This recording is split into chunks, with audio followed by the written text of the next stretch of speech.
Hello, Cathy Harding from C-VILLE Weekly. You know what we're going to do, right? Because we're out here on the mall, we're going to talk to people. I'll tell you what we're going to talk to them about.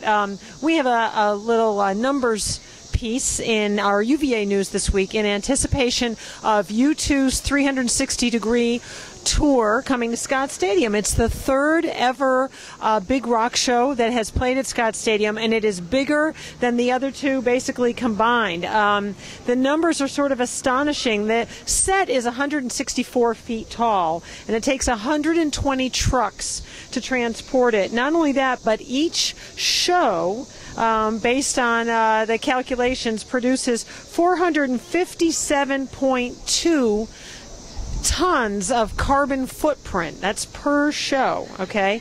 And more than 20,000 tons of carbon dioxide will be produced on the entire tour.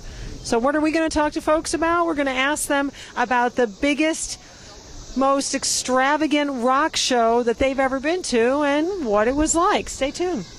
Do you go to rock shows? Oh, not for decades. Well, can you think back that far? I think probably it would have been a David Byrne concert, or David Bowie, I'm sorry, in Chicago. That would have been the biggest one. And what was it like? It was a lot of fun, what I remember of it. Do you know what tour it was? Do you recall? Oh. Let's Dance, or or what was that called? Serious Moonlight Tour. I think that might have been it. Yeah. With the he had the skull, the sort of Hamlet thing, and he was wearing the suit. I went to that one. That was a good show. It was a good show. I saw Pearl Jam. Oh yeah. Yeah. I'm actually going to U2, not here, but in Raleigh. So. What was Pearl Jam like? It was good. I mean, it was not too big on the sets. Pearl Jam. They don't do the huge set. No, there wasn't. Right. Yeah, it was more about the music. Yeah. So. Yeah. Well, very good. Thanks for stopping. Sure. Okay. I'm not a huge concert goer, but I've seen Dave Matthews a few times, and those are always pretty big and fun. So I'll just say that. So we want to know from people we're stopping, what's the biggest rock show that they've been to, and if they can talk about it a little bit. The Fillmore East Mountain, 1967. A lot of nudity. Nice. A lot of smoke. A great time was had by all. The security behaved themselves. And I guess the only other one was Madison Square Garden, the show for Bangladesh. That's George Harrison. And a lot of wonderful people. Yeah, they made a movie of that, I think. Yeah. Same deal, except there wasn't much nudity. Right. I've never been to a rock show. I went to one concert, and that was Destiny's Child, and it was very fun. I got to see them before they, retired, and they had Mario there. He took his shirt off, so that was nice.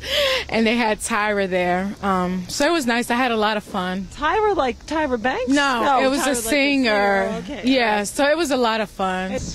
Well, it was Singing Yes and Peter Frampton and Gary Wright at RFK, and that was in the 70s, and it was just an absolutely fantastic show. I wasn't that fond of Peter Frampton, but I became a fan by seeing him. We really went to see Yes, and there was a curfew at something like 7 o'clock, and they were in the middle of roundabout, and 7 o'clock came, and the power went off, and the stage went dark, and they were like just right at the very end of it, and everybody was just, but other than that, it was great. Okay, so there you have it from the downtown mall. Just a tiny little sampling of the musical wonderment that people have been exposed to over the years. Can't wait for that U2 show. Going to try to put the size of the carbon footprint out of my mind while I'm enjoying it. And we'll see you guys next week. I'm Cathy Harding for C-VILLE Weekly.